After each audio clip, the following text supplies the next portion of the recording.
Hola a todos los amantes de la conexión espiritual. Bienvenidos a otro vídeo del canal. Estamos muy felices de presentarles nuestro contenido sobre espiritualidad y crecimiento personal.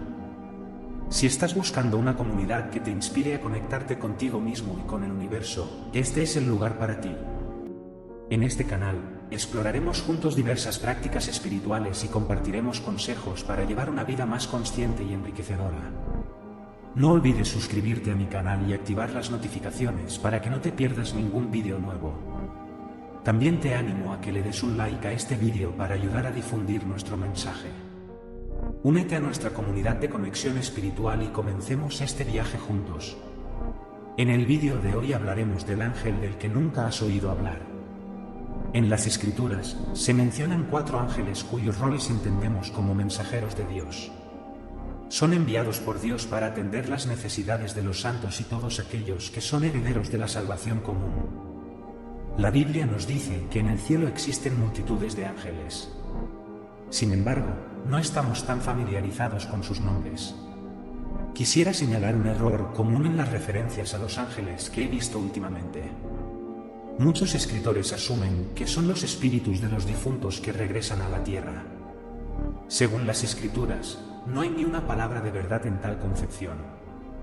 Los ángeles son seres celestiales creados por Dios, no son los espíritus desencarnados de seres humanos. El Salmo capítulo 8 verso 5 menciona que fuimos hechos un poco menores que los ángeles, lo que significa que no pertenecemos a la misma orden de seres. Los ángeles fueron creados antes que los seres humanos. Cuando Adán y Eva pecaron y fueron expulsados del Edén, un ángel en la puerta les impidió volver a entrar en este hogar paradisíaco, como se lee en Génesis capítulo 3, verso 24. Los ángeles fueron creados especialmente, y no se casan ni son dados en matrimonio, como dice Mateo capítulo 22 verso 30. Así que los ángeles de Dios existían antes de que Dios creara a los seres humanos, con la excepción de aquellos ángeles que fallaron y pecaron junto a Lucifer. Los ángeles santos aman a su Creador y obedecen todos sus mandamientos, como se menciona en el Salmo capítulo 103 verso 20. Existen varias órdenes en la hueste angelical, como los serafines y querubines, que se mencionan en Isaías capítulo 6 verso 2 y Salmo capítulo 80 verso 1. Los ángeles están aquí para ayudar a hombres, mujeres, niños y niñas. La Biblia es un libro de ángeles, pero solo encontramos 4 ángeles nombrados en las Escrituras, incluyendo a los ángeles caídos y a los santos ángeles. Ahora, hablemos de cada uno de ellos y los roles que desempeñan según su asignación divina. Comencemos con Lucifer, el ángel caído, mencionado en Isaías capítulo 14 verso 12 como uno de los ángeles celestiales antes de su caída debido a su orgullo y conspiración contra el Altísimo. Cuando Lucifer decidió exaltarse, vemos en Isaías capítulo 14 verso 12 y 14 cómo cayó del cielo, cómo caíste del cielo, oh Lucero, hijo de la mañana. Yo subiré a los cielos, en lo alto, junto a las estrellas de Dios, levantaré mi trono y en el monte del testimonio me sentaré, en los lados del norte, sobre las alturas de las nubes subiré, y seré semejante al Altísimo. Lucifer era una criatura hermosa en el cielo, descrita como el sello de la perfección, llena de sabiduría y belleza. Ahora pasemos a Miguel, el arcángel conocido como el principal ángel de Dios. La Escritura se refiere a menudo a Miguel como el príncipe principal de los ángeles celestiales. Miguel se asocia con la guerra en las Escrituras. Cuando se menciona a Miguel, generalmente hay una batalla que se avecina. En los últimos días, en Daniel capítulo 12 verso 1, se dice que Miguel se levantará como el gran príncipe que vela por el pueblo de Dios. No solo es el ángel de la guerra, sino también un protector. Además, podría ser el ángel de 1 Tesalonicenses 4:16, del cual Pablo escribe sobre el regreso del Señor. En Apocalipsis capítulo 12 versos 7 y 9, leemos cómo Miguel lideró la batalla contra el diablo y sus ángeles caídos, expulsándolos del cielo. La soberbia llevó a Lucifer a intentar luchar contra el Todopoderoso, pero fue derrotado por Miguel y sus ángeles. Miguel demostró su gran fuerza en la batalla, derrotando al diablo y expulsándolo del cielo. También intervino en respuesta a las oraciones de Daniel, venciendo al príncipe de Persia y liberando al otro ángel que traía las respuestas a las oraciones de Daniel. En cuanto a Gabriel, se le conoce por ser el mensajero que trae buenas noticias a los siervos de Dios. Se le envió a Zacarías para anunciar el nacimiento de Juan el Bautista y a María para anunciar el nacimiento de Jesús. Gabriel no es un mensajero frágil como se ha popularizado en la cultura, sino que las personas a quienes se le pareció quedaron asombradas y temerosas. Cada vez que Gabriel se presenta en las Escrituras, debe tranquilizar a quienes lo ven antes de continuar con su mensaje. Por último, mencionemos al ángel que pocos conocen, Abadón o Apolión, quien aparece en el libro de Apocalipsis. Abadón es el rey de los langostas que surgirán del abismo durante los últimos días. Su nombre significa ángel destructor y está a cargo del abismo sin fondo al que el diablo será arrojado.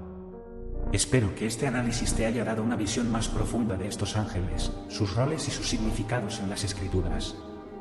Los ángeles son seres celestiales con un propósito divino, y su presencia en la Biblia es importante para comprender la obra de Dios en el mundo. Los ángeles, como seres celestiales creados por Dios, desempeñan un papel fundamental en la cosmología religiosa. A través de las Escrituras, podemos apreciar su diversidad de funciones y su influencia en la historia de la humanidad. Estos seres, lejos de ser simples espíritus errantes, son agentes divinos con misiones específicas. Lucifer, una figura caída, representa el peligro de la soberbia y la rebelión contra Dios. Su historia nos recuerda que incluso los seres más hermosos y sabios pueden desviarse del camino correcto si se dejan llevar por la arrogancia. La caída de Lucifer y su conversión en Satanás establecen un marcado contraste entre el bien y el mal, la lealtad y la traición. En el otro extremo del espectro se encuentra Miguel, el arcángel que lidera las huestes celestiales en las batallas contra el mal. Su papel como protector de los fieles y líder en la lucha contra las fuerzas malignas resalta la importancia de la defensa espiritual en el camino de la salvación. La asociación de Miguel con el regreso del Señor en 1 Tesalonicenses capítulo 4 verso 16 añade un matiz profético a su papel, señalando que está destinado a desempeñar un papel crucial en los eventos finales. Gabriel, por otro lado, se presenta como un mensajero divino que trae buenas nuevas a los creyentes. Su aparición en el anuncio del nacimiento de Juan el Bautista y Jesús resalta la importancia de estos eventos en el plan de salvación. La reacción temerosa de quienes lo ven subraya la importancia de los mensajes que transmite y su conexión con lo divino. Finalmente, Abadón o Apolión, cuyo nombre significa ángel destructor, representa una figura siniestra en las Escrituras, encargada de liberar langostas destructivas en los últimos días. Su inclusión en el libro de Apocalipsis subraya la dualidad del cosmos religioso, donde el mal y el bien están en constante lucha. La comprensión de estos ángeles y sus respectivos roles en la fe proporciona una perspectiva más profunda de la teología y la espiritualidad cristiana. Los ángeles, como siervos de Dios, son parte integral de la historia bíblica y de la vida de los creyentes. A través de su obediencia y servicio divino, estos seres celestiales desempeñan un papel significativo en el cumplimiento del plan de Dios para la humanidad. Al explorar y comprender estos ángeles y sus misiones, los creyentes pueden fortalecer su conexión con la fe y apreciar la profundidad y la complejidad de la historia religiosa. A través de su lealtad y su servicio, los ángeles siguen siendo una fuente de inspiración y reflexión en la fe cristiana. Recuerda que la conexión con tu ser interior es un camino continuo y lleno de aprendizajes, así que te invito a seguir explorando y creciendo en tu propia búsqueda espiritual. Si aún no lo has hecho, suscríbete a mi canal y activa las notificaciones para que no te pierdas ningún vídeo nuevo. Y si te ha gustado lo que has visto, no dudes en compartirlo con tus amigos y seres queridos. Gracias por unirte a nosotros en este viaje espiritual, y esperamos que este mensaje te haya ayudado a sentir más conectado y guiado en tu camino. Hasta la próxima. Nos vemos pronto en el siguiente vídeo.